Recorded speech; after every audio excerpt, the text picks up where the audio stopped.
Donald Trump has a lower approval rating than any other president in modern times at this point in their first terms of office. And that's bad news for members of Congress in his own Republican Party as they face the November 2018 midterm elections. It's very helpful to have a popular president at the top of the ticket, but with Donald Trump at this point with an approval rating in the low 30s, I'm not sure how much of a plus Donald Trump will be. Dissatisfaction with Trump and the unpopularity of his tax cut legislation, which is seen to benefit the wealthy, has created a big enthusiasm gap between Republican and Democratic voters. That was vividly on display in recent elections when a Democrat won the Virginia governor's race, and even more so when Democrats turned out in large numbers to help the Democrat Doug Jones eke out a narrow win over accused child molester Roy Moore in the senatorial race in conservative Alabama.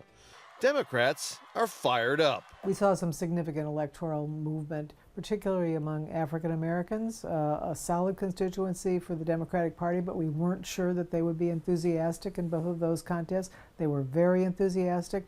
And the other group that we've been looking at in particular are white college graduates, many of whom seem very disenchanted with Donald Trump. Many analysts believe Democrats have a good chance of taking control of the House of Representatives. Winning the Senate is more difficult for Democrats because many of them are defending seats in states which voted Republican last year. But even control of one house of Congress would allow Democrats to block Trump's legislative agenda for the rest of his term ending in 2020. Overshadowing the entire political scene is the investigation by special counsel Robert Mueller of Russian meddling in the 2016 presidential election.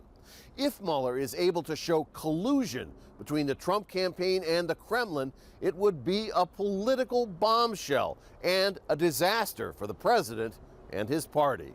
Rob Reynolds, Al Jazeera, Los Angeles.